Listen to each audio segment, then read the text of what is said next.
Kita akan baca ayat yang pertama dalam Efesus 4 ayat 23. Efesus pasal yang keempat ayat 23. Kalau firman ini jadi bagian mutlak, jadi bagian penting dalam hidup kita, maka tidak akan ada kejahatan di dunia ini.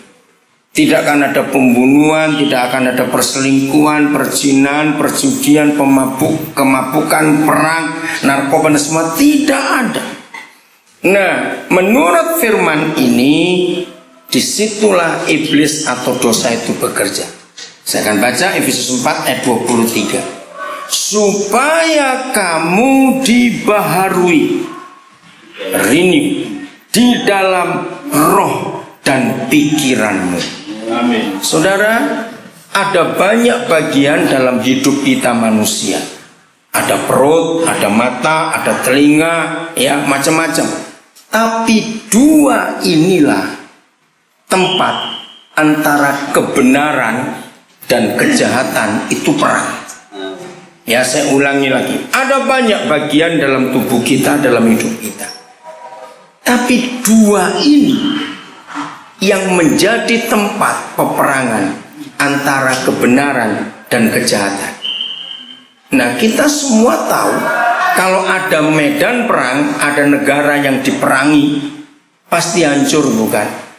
Nah, sebetulnya kehancuran hidup manusia itu dimulai dari dua tempat ini.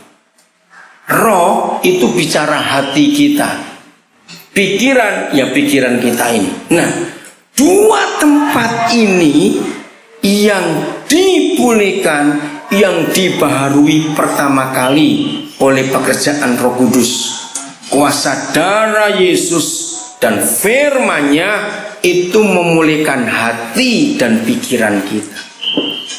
Ya, tidak ada seorang pun di dunia ini berbuat salah atau berbuat benar itu tanpa pendahuluan. Ngerti ya maksudnya? Tidak ada orang buat baik, tiba-tiba aja buat baik. Tidak ada. Begitu pula tidak ada orang buat salah, tiba-tiba buat salah. Tidak. Nah, semua itu ada proses. Dari mulai kecil jadi besar, terus begitu. Nah, semua proses baik maupun salah, benar maupun jahat dan sebagainya itu dimulai dari dua tempat ini. Selalu begitu. Nah, itu sebabnya mengapa sejak masih anak-anak, ya sejak masih anak-anak bisa punya pikiran jahat tidak? Anak-anak. Kadang-kadang kita sebagai orang tua, kami nggak pernah ngajarin begini. Kenapa bisa punya pikiran jahat, bisa menipu, bisa bohong? Nah, itulah bawaan dosa dalam hidup ini. Nah, saudara, satu-satunya orang ini ya, yang tahu isi hati orang dan isi pikiran orang, itu siapa? Orang ya, bukan pribadi. Ya diri kita sendiri. Betul? Hati dan pikiran kita itu tidak ada orang lain tahu. Suami istri yang sudah menikah sekian puluh tahun sekalipun tidak akan bisa saling tahu isi hati masing-masing.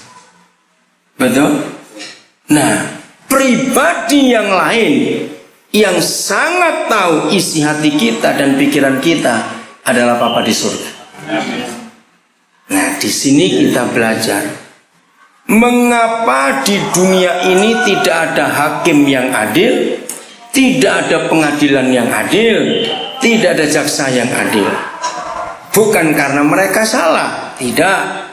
Karena tidak ada orang yang bisa baca hati orang. Maka itu kalau di pengadilan kita perlu saksi. Kenapa perlu saksi? Karena hakim tidak bisa memutuskan apa-apa, jaksa tidak bisa menuntut apa-apa, karena mereka tidak tahu sebelum kita buat salah ada apa di sini. Nah, yang diadili, yang dihakimi itu sebetulnya bukan yang kita buat, bukan. Yang diadili dan dihakimi oleh pengadilan itu sebelum kita buat, itu ada apa? Maka itu kenapa ada BAP? Apa singkatannya?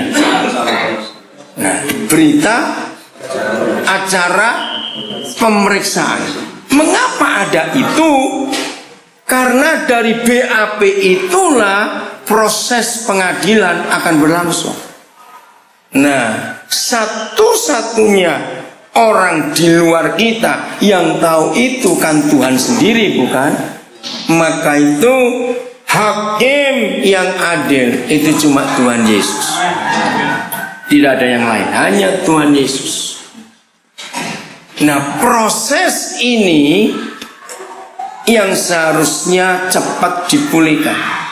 Nah, rekan-rekan hamba Tuhan, saya menemukan kebenaran ini. Sebetulnya kalau gereja mampu menyatakan diri kepada pemerintah Republik Indonesia, maka nggak perlu ada lembaga-lembaga pemasyarakatan atau rumah-rumah tahanan, nggak perlu. Sebab kita yang ada di dalam lembaga pemasyarakatan itu yang dihukum, bukan yang kita buat. Sebetulnya disebut lembaga pemasyarakatan, sebuah lembaga yang mengembalikan kita jadi masyarakat yang benar. Itu sebetulnya hati dan pikiran ini yang perlu disembuhkan. Hukuman tidak bisa memulihkan orang. Justru hukuman itu membuat orang lebih jahat. Maka itu saya kagum, ini sebagai pengetahuan kita. Sampai hari ini baru ada satu negara di dunia, itu Korea Selatan, di mana pemerintahnya mempercayakan gereja yang menangani semua orang tahanan di negara itu. Dan itu baru diresmikan oleh pemerintah Korea tanggal 1 Januari 2011 yang lalu. Luar biasa. Nah, sudah lama saya mengerti kebenaran ini, cuma siapa yang menyuarakan kepada pemerintah? Dan itu fakta, pemerintah sebenarnya juga sadar. Maaf saya berkata ini, justru orang masuk lembaga pemasyarakatan itu sekolah berbuat jahat. Maaf saya tersinggung saya ngomong ini. Maka itu tidak bisa menyelesaikan masalah. Jadi selama kita ada di sini, saudara, biarlah dua bagian hidup kita ini, pikiran dan roh kita, itu yang terus diperbarui. Karena ini sumber kerusakan dan sumber perbaikan. Itu cuma dua bagian ini saja, hati kita, roh kita, dan pikiran kita. Maka itu firman Tuhan jelas mengatakan, bagian dua ini, roh dan pikiran kita ini, yang dipulihkan, diperbarui pertama kali, renew, ya, diperbarui terus menerus. Dan itu sungguh luar biasa. Nah, bagaimana supaya hati dan pikiran kita ini bisa dipulihkan, diperbarui? Ya, secara psikologis, kalau kita baca sesuatu bacaan, terpengaruh nggak pikiran kita, hati kita? Ya toh, saya beri contoh yang paling jelek. Ada orang tidak ngerti komunisme, sama sekali tidak ngerti. Tiba-tiba ada orang kasih dia buku tentang komunis, terus dia baca tentang komunis. Ini contoh paling jelek. Kalau orang itu memang sedang mencari sesuatu, dia mencari sebuah ide dalam hidupnya. Aku ini mau ngapain ya? Aku ini mau buat apa? Aku ini mau bagaimana? Saya tanya kepada saudara, kalau orang ini lagi kosong hidupnya dan ingin tahu sesuatu yang dia belum tahu, tapi dia ingin punya satu pegangan, tahu buku komunis dia baca, kira-kira dia menemukan apa? Faham baru, betul? Faham, isme, ideal, idealisme. Nah, itulah pikiran.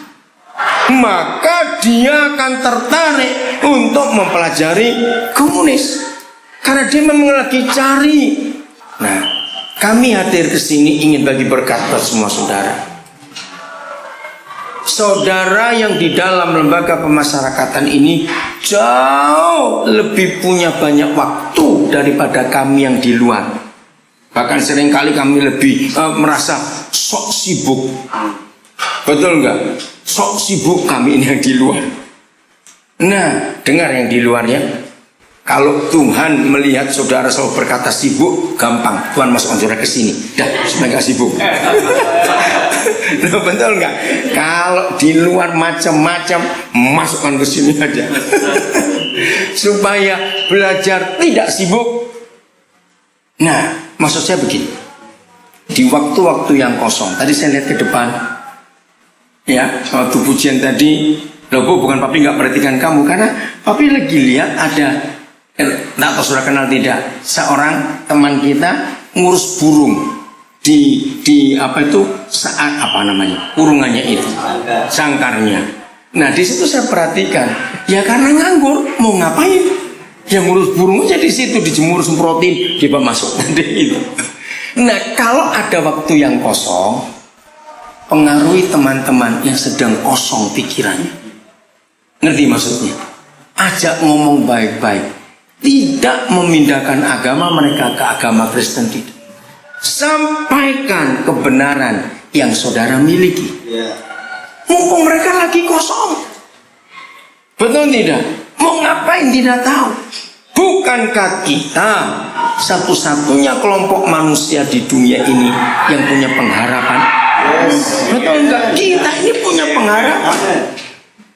Nah, walaupun vonis sudah jatuh sekian tahun, percayalah kalau saudara dan saya bisa terus memperbarui hati dan pikiran ini, keputusan manusia bisa dibatalkan oleh keputusan Tuhan.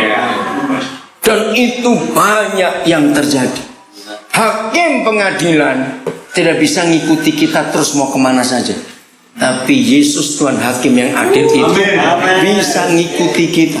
Dari waktu ke waktu, berjalannya waktu dan proses hidup ini, Tuhan menilai kita sungguh-sungguh mau bertobat. Nah, contoh konkret, kalau pengadilan manusia saja bisa menilai kelakuan baik kita selama di dalam, itu kan bisa jadi remisi, bukan? Pengurangan tahanan kelakuan baik kita ini. Nah, kalau manusia saja bisa merubah keputusannya karena mengamati kita mau hidup lebih baik, apalagi Bapa di sorga.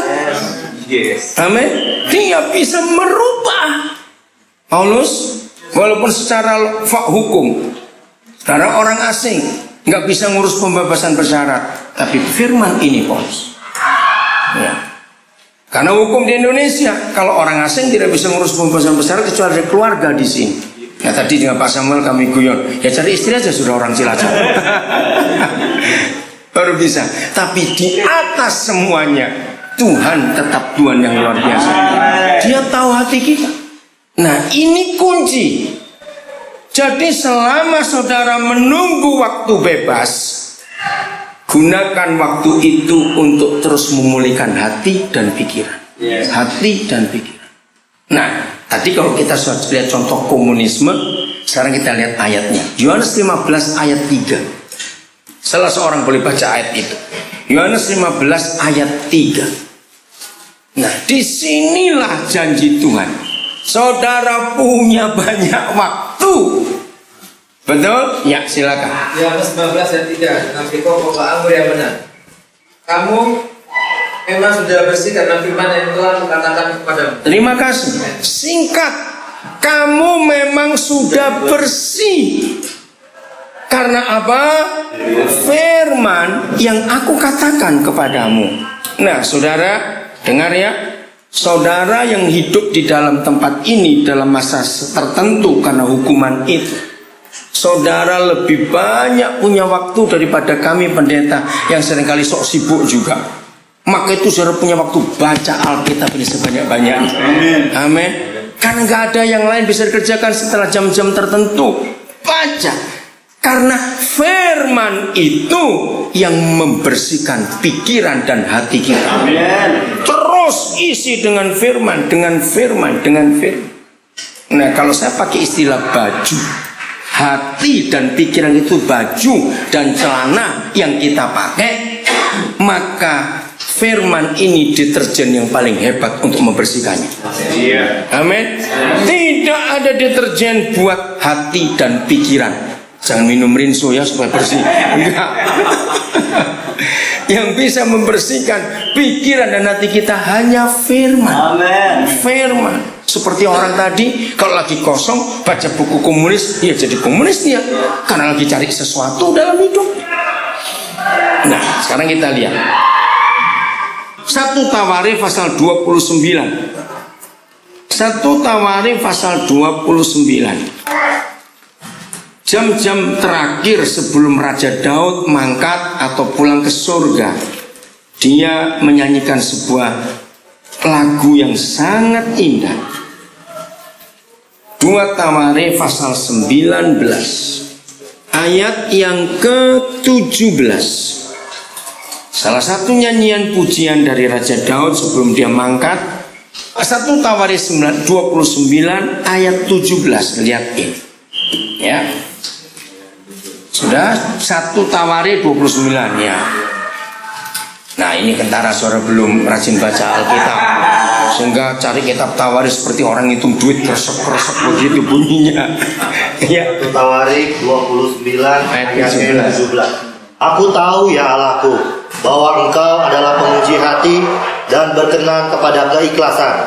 Maka aku pun mempersembahkan semuanya itu dengan sukarela dan tulus ikhlas. Dan sekarang umatmu yang hadir di sini telah kulihat memberikan persembahan sukarela kepadamu dengan sukacita. Terima kasih. Yang kita mau pelajari adalah kalimat ini. Aku tahu ya Tuhanku bahwa Engkau adalah apa? Penguji hati. Manusia tidak bisa menguji hati manusia lain, karena ini penuh misteri hati ini. Betul nggak? Penuh dengan rahasia. Maka itu suami istri sering ribut, karena cuma bisa nebak. Mungkin dia mau begini, mungkin begitu. Kalau suami istri bisa langsung tahu isi hati masing-masing, rumah tangga nggak ada masalah. Begitu pula soal pikiran. Nah, saudara, selama ada di sini, terus bereskan hati ini, karena Papa nguji terus. Benar tidak ini? Benar tidak? Benar tidak? Kasus berapa bulan yang lalu ada, saya nggak tahu dari di LP mana itu, ada napi yang kurang berapa minggu bebas dia lari. Ingat nggak Pak tuh yang Pasir Putih itu ya, kurang berapa minggu dia bebas? Kenapa? Terbuka. Maksudnya? Oh, LP terbuka. Dia kurang berapa minggu bebas? 2 minggu, bayangkan. Sayang waktu saya dengar itu, aduh, sekarang dia kena tambah berapa lagi tuh Hakim? Belum tahu ya. Nah, kurang 2 minggu bebas kok lari. Berarti hatinya lagi disetir oleh sesuatu. Nah, seharusnya dia sudah bebas. Nah, itulah contoh. Berarti kalau selama itu petugas-petugas menilai kelakuannya, dia di depan manusia kita bisa pura-pura baik, tapi hati hanya Tuhan yang tahu dan kita. Maka itu saudara, usahakan hati ini kita jaga baik-baik, karena ini pusat kehidupan. Hati dan pikiran, ide baik, ide jahat keluarnya dari pikiran, bukan? Maka itu semua orang sebelum dia buat baik maupun sebelum dia buat jahat, dia pasti buat rencana dulu. Nah, itu sebabnya hati lagi dalam pikiran kita harus terus diisi oleh firman Tuhan. Terus, contoh kecil lain lagi, kita tenang-tenang kok hidup ini nggak ada masalah apa-apa. Tiba-tiba dilihat ada misalnya buku porno. Di semua kita harus milih dulu, baca atau tidak, baca atau tidak. Betul toh? Nah, di sini kelemahan kita. Seringkali kita sulit untuk mengatakan tidak ketika dosa itu mempengaruhi kita. Bayangkan, yang tadinya hidup tenang-tenang tidak ada apa-apa, tahu-tahu pornografi masuk. Bagaimana nggak terganggu hidup ini? Maka itu saudara, hati dan pikiran kita harus dijaga. Roma 12 dengan cepat. Roma pasal 12 ayat terkenal ini, mulai ayat 1 dan 2 saya akan baca. Roma 12. Kembali Tuhan minta, apa kita perlu diperbarui? Ya, Roma 12 ayat 1 dan 2. Silakan yang lain mau baca. Gantian ayat 1 seorang, ayat 2 seorang. Ayo, siapa saja? Roma 12 Ya, ayat 2. ayat 1 Pak, 1 dulu. Dengan berikut persembahan yang benar. Karena itu saudara-saudara, demi kemurahan Allah aku menasihatkan kamu supaya kamu mempersembahkan tubuhmu sebagai persembahan yang hidup, yang kudus dan yang berkenan kepada Allah. Itu adalah ibadahmu yang sejati. Ya, cukup dulu sampai sini. Terima kasih Pak. Dengarkan. Karena itu persembahkanlah tubuh. Artinya kita bisa mempersembahkan tubuh kita ke satu di antara dua. Satu kepada Bapa di surga, yang satu lagi kepada dosa. Kita suruh milih. Nah, kecenderungan kita selalu kepada yang dosa. Itu manusia. Maka itu sebelum semua perbuatan benar maupun salah, baik maupun jahat yang kita buat, selalu ada kesempatan untuk memilih, ya atau tidak. Selalu, sudah. Nah, kepada siapa kita mau mempersembahkan tubuh ini? Ayat 2, silakan yang lain baca. Janganlah kamu menjadi serupa dengan dunia ini, tetapi berubahlah oleh pembaharuan budimu, sehingga kamu dapat membedakan manakah kehendak Allah, apa yang baik, yang berkenan kepada Allah, dan yang sempurna. Amin. Kuncinya cuma satu, terima kasih Pak. Supaya kita jadi orang benar, bahkan sampai tahu 3 hal perbedaannya, apa yang baik, apa yang berkenan, dan apa yang sempurna. Itu hanya di satu bagian. Barui budi kita, barui pikiran kita ini. Jangan seperti dunia ini. Cuma ada satu di antara dua. Kalau nggak seperti dunia, seperti surga. Lah, untuk jadi seperti dunia, yang masukkan semua yang ada di dunia ini, pornografi, percabulan yang jahat. Untuk mau terpengaruh oleh surga, yang masukkan semua kebenaran dari surga ini. Lagi sekali, saudara, sebetulnya hidup itu gampang, betul tidak? Yang susah itu waktu milih itu. Ketika ada tawaran itu, milihnya bagaimana? Nah, itu bagian yang terpenting dalam hidup kita. Jadi persembahkan tubuhmu, artinya kita mau serahkan jadi milik siapa? Yang kedua, barui pikiranmu. Jangan seperti dunia ini. Kalau nggak seperti dunia, seperti firman Tuhan. Pengaruhi hidup kita dengan firman. Baca firman, renungkan firman. Kamu sudah bersih. Hebat sekali. Satu lagi. Kita buka Yeremia pasal yang ke-17. Ini hati kita, Yeremia 17. Ayat yang ke-9. Yeremia 17 ayat yang ke-9. Nah, ini masalah hidup kita yang sesungguhnya, bukan dari luar. Silakan Pak membaca ayat 9, perhatikan. Yeremia 17 ayat 9. Betapa liciknya hati, lebih licik daripada segala suatu. Hatinya sudah membatu. Siapakah yang jahat dapat mengetahuinya? Ya. Mengapa Yahweh Tuhan berfirman setegas ini? Kalau saudara melihat ada sesuatu yang paling licik di dunia ini, maka Yahweh Tuhan berkata, hati itu lebih licik dari yang paling licik. Hatinya sudah membatu. Ini penuh dengan kejahatan. Maka itu hati kita harus kita jaga terus. Saya ulangi lagi, jadi semua orang berbuat jahat maupun berbuat benar, itu hatinya dan pikirannya yang menentukan. Kalau hatinya sudah mengeras, sudah membatu, mau bagaimana lagi?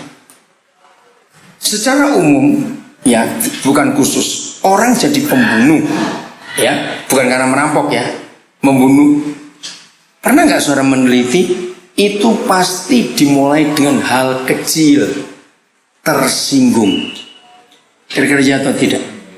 Orang yang tersinggung itu, kalau orang itu memang sikapnya pemarah, temperamennya tinggi, tersinggung itu sudah menjadikan hatinya jahat. Awas kamu. Ada orang bisa jadi jahat hanya karena satu kata. Babi misalnya gitu.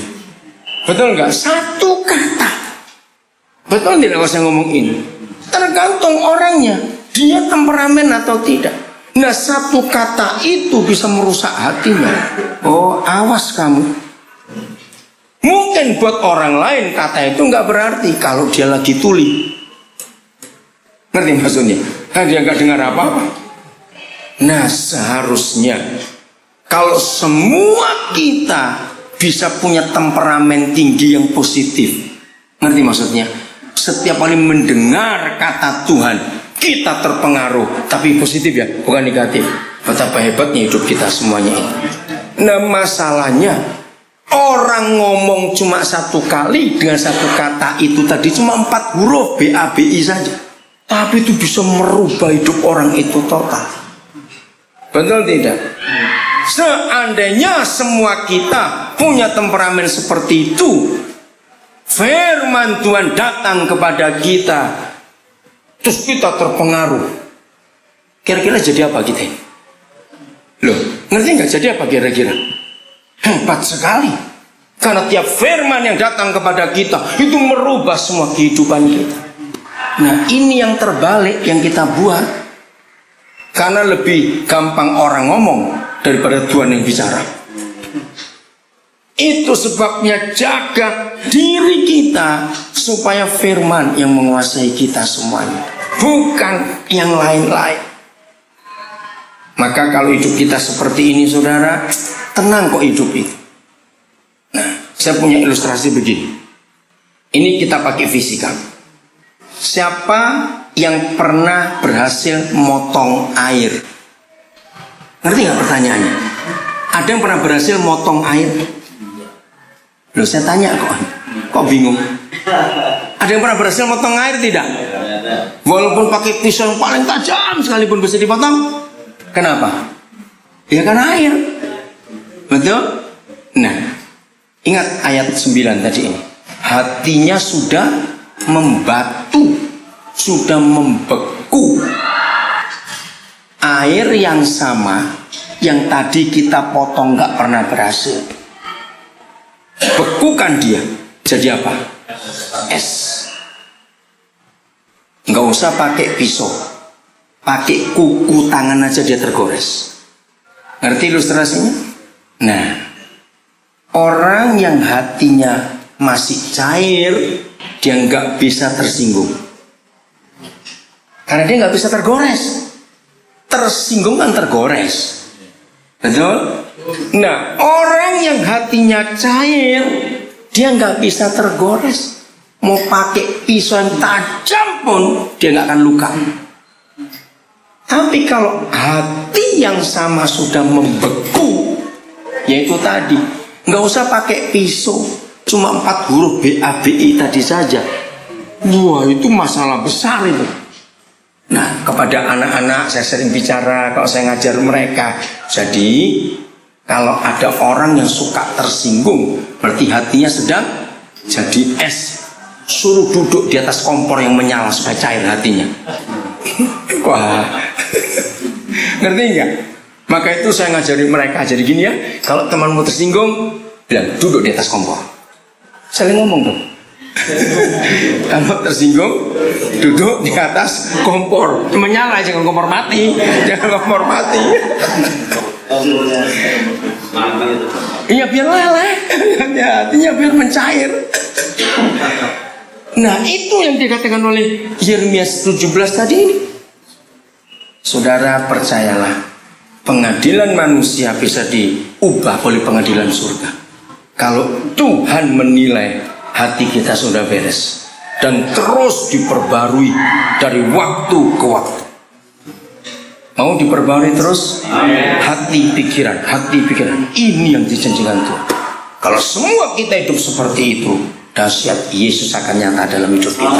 Tuhan memberkati kita semua. Kita akan baca ayat yang pertama dalam Efesus 4 ayat 23. Efesus pasal yang keempat ayat 23.